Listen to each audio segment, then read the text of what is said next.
Building this entire city in my hardcore world relies on the 150 plus automated farms and infrastructure that I've already built. We've been heavily focused on building, but with the city nearly done, it's time to put some focus back on the tech by building 9 new farms today, and I've already gathered the materials. Listen, I'm as surprised as you are. The first farm I'm building is a squid farm. This is a no-drain designed by camyblank, and like all of today's farms, it'll be linked in the description. I want a squid farm because after updates broke my wither rose farm, I have no source of black dye. Black concrete, terracotta, glass, and more rely on this, and gray dye is made from it as well, so it ends up being pretty crucial for building and stuff.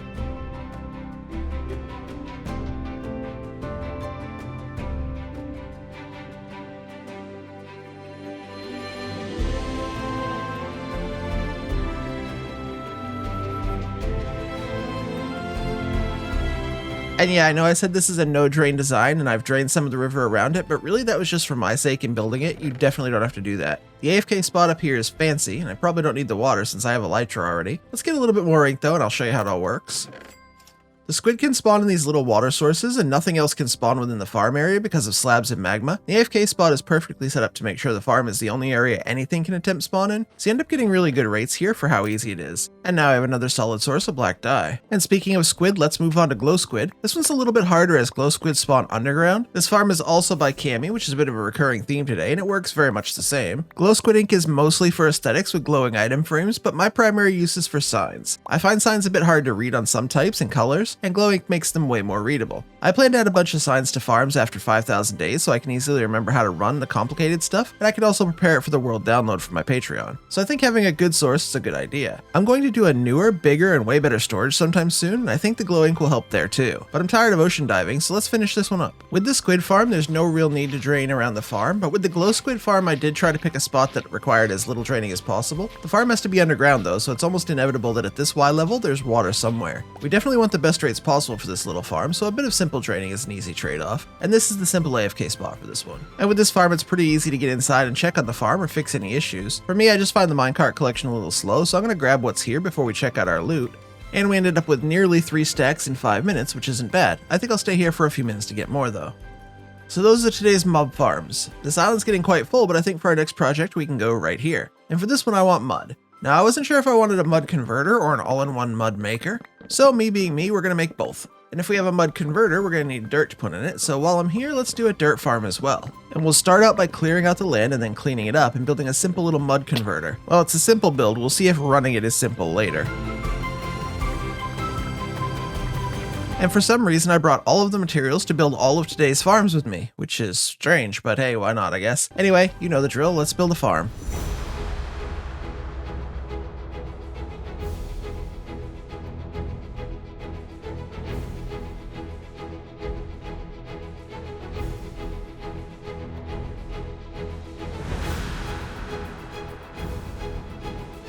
Okay, that should be done. Now if I just add a bottle into each one of these dispensers. I ran this for a minute, but it gave me dirt back. I don't understand. Okay, let's reload it. The bottle's popped out instead of being dispensed. That looks like mud. That's better. And it happened again. And again. Help me! But now I think I understand it. Okay, I do not understand it. Okay, reload it one more time. Yeah, I had to reload it about 4 more times, but it looks like it's working now. The mud is being converted every time. It's a bit tricksy, but the farm just doesn't work if you try and do stupid things like hand restock and fill your inventory with dirt. It only works if you use it properly. Who knew?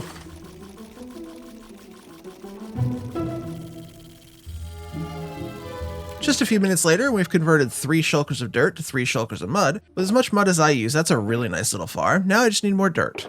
And with dirt farms, you basically have 4 choices. This one, a much more complicated one, a much more complicated one that actually breaks a lot, or pick up a shovel. This to me is the simplest dirt farm that gives even remotely good rates. It's not the single fastest, but for the build effort of this one, it's easily the best for my needs. And I don't need to tell you why dirt's a valuable block in Minecraft, but basically after terraforming around my whole city, I've used most of my spare dirt despite digging and digging in this world.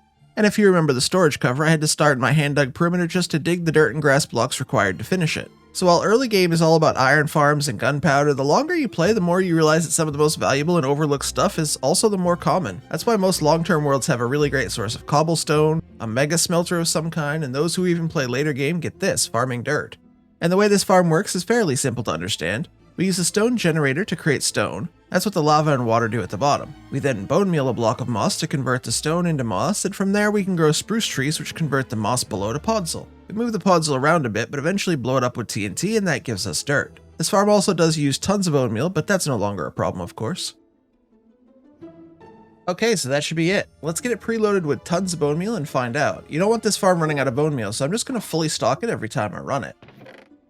So let's take a look. On the left is the spruce tree farm component, and on the right is the path where the podzol has made its way around to get pushed through. The water pool collects the dirt broken by the TNT, and it all goes into the chests. To run the farm, I just get into this cart and plant the 2x2 spruce, which is hard to see through my head, I know. Behind me are the leaf crushers, and all that matters is that I get the saplings planted quickly so we can watch the magic happen.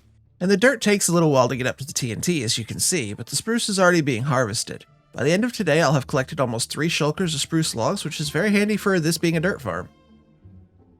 Once the podzol gets into that little cutout window and beyond though, the explosions start creating the dirt we're here to collect. I have particles off so you won't see the TNT explosions, but it means that we can more easily see what's happening and it reduces any lag. Let's move on to what's going to be 3 farms in one location. I want this one close to home in this nice flat field. So for the rooted dirt-based farms, we're going to be using another camyblank design. And the way this works basically is that an azalea grows a tree on moss and we push the single rooted dirt that it produces out of the way. Then we repeat that. The thing is, this leads us to 3 different possible drops. The first is the rooted dirt itself. Rooted dirt is a great building block for light colored dirt. Most dirt related textures are dark with coarse dirt and regular dirt, but the rooted can really lighten that gradient up for you. And the second is mud. If you wet the rooted dirt, just like regular dirt, you're going to get mud and you can harvest that. That's what I meant earlier when I said mud creation as opposed to mud conversion. We aren't converting 1,000 dirt to mud all at once, but rather one by one creating mud with the rooted dirt. Finally, if you get to the mud stage and then put dripstone on the block below the mud, it eventually converts to clay. And then you can blow all 3 of these blocks up with TNT and harvest them, meaning we now have a very simple way to collect all 3 of these items. And these are very simple designs. Rooted dirt farms are historically one of the most toxic to build, but Cammy's farms are very simple. If you just need the block to be available, like me, this is the best thing for that. And the mud and clay farms are essentially the exact same design except how we move the blocks to the TNT. I did make a small mistake here when I grabbed one of the clay farm designs as my mud farm design, but we'll fix that later, it's easy. Okay, I'm going to quickly finish these farms and you're going to quickly hit that subscribe button for me, right? Thanks. With all 3 farms now built, I can fill them up and test them out. This back chest is for moss, while the front is for azalea, and the far back ones are for bone meal. A clock on this side starts and stops the farm, and then I just have to aim at this slab and place the moss with the azalea on top. I know, no totem in hardcore, but trust me, I'll be fine. And from my POV, you can see the moss go down, the azalea gets placed on top, it grows the tree with the bone meal and then gets pushed. And from the TNT side, this is what's happening. The rooted dirt and oak are both being harvested while the tree above never moves. This keeps it all very simple, very easy to understand, and while it's not the most oak per tree, we don't really need that in a rooted dirt farm. As I mentioned, this is the basis for how the other 2 farms will work as well. And I love the location of these farms because they're close to home but far enough away that I won't see it in my main city pictures. What I don't love about them is that to get more azalea saplings, I need to come 15,000 blocks away back to my tree farms in the perimeter. It's a long trip for a few shulkers of stuff, so we'll fix that later today. After my initial tests, the farms are definitely working. You can see I've already started stacking up clay balls and oak here, but I'm also getting rooted dirt and mud in this one, because I broke something but wasn't sure what. I think it's funny that we built so many great tree farms and a 1,000,000 per hour cobblestone farm, all to realize later that our endgame farms like dirt and mangrove trees and nether tree farm all produce excess cobblestone and other trees. This farm plus the dirt farm earlier are producing excess oak, spruce, and other useful byproducts. Obviously the dedicated tree farm is faster, but having these small sources of extra wood is nice even with the bigger farms already done. And after I removed the dripstone from the mud farm, you can see it's working great now. The mud is pushed into a line, eventually pushed over to the next pistons, which then push them up before more pistons push them out and into the blast area. The oak line that we saw in the rooted dirt farm is now just slightly redirected while the mud eventually comes out on both sides of the waterlogged leaves to be exploded and harvested. I then ran all 3 farms for a while to get more rooted dirt, mud, and clay. Oh no, why is he collecting materials again? Well, the next project on my list wasn't actually even on my list when I started this episode. That's why I need the resources now. These 3 farms require azalea, and as mentioned, it's kind of a pain to get at the moment. Sure, I can get it, and it's good to run that other farm as much as I can, but when I'm just near home, maybe I'm running these and I get low or run out of something, I don't want to have to do a 30,000 block round trip just to get a few saplings. So I decided to build this moss foliage farm by Redstonia. It makes both types of azalea sapling, plus all the other moss foliage like carpet and seeds. It feels like literally every farm I make these days uses bone meal, so why not this one too? Let's fill it up so I can fire it up. Okay, this is what the finished farm looks like. Redstonia's design is the farm on the inside, not the storage and collection, but everything's looking pretty good, so let's turn it on. And just from the output alone, you can see how great this farm is. The azalea and flowering azalea are all that I'm keeping from this, by the way. The seeds and carpets are great, but I also get them faster in other places. Back in the farm itself, this is what's being collected. It works quite fast, but it goes through about as much bone meal as you'd expect. It didn't take long to get the first shulker. Now I can start filling up the rooted dirt, mud, and clay farms behind me. Here you can see how much comes in within just a few minutes. Going from almost sunset to just after it isn't very long outside of the game, but look at the drops just pour in. One thing I really love about this foliage farm is I can easily run it while I'm running one of the other 3 farms. Here I'm getting the rooted dirt and moss foliage at the same time. And that's the overworld farms done for today. Not all farms though, we still have a great farm coming. But before that I went back and ran some of the new farms for much longer. More dirt was followed by much more clay and so on. But now I'm standing in the void at Y20. 15. 10. Rad, stop. Okay, thank you. Don't ask me why I bridged out with glass. I should have gone home and got the leaves that I didn't have, but now I was just kind of mindlessly building and yeah, don't mind me, I'll fix it. This is my final farm for today and I'm building a skulk block farm. And no, it won't give me shriekers, sensors, or catalysts, so I'll need to do something for those later. But this gives me a lot of skulk blocks very fast. And yeah, let me get rid of this stupid glass bridge. Of all things, I chose the one block that doesn't even have a dedicated mining tool. I'll come back with leaves and waterlog the entire platform. And there, it's fixed. I know, waste of time, very dumb, trust me, I understand.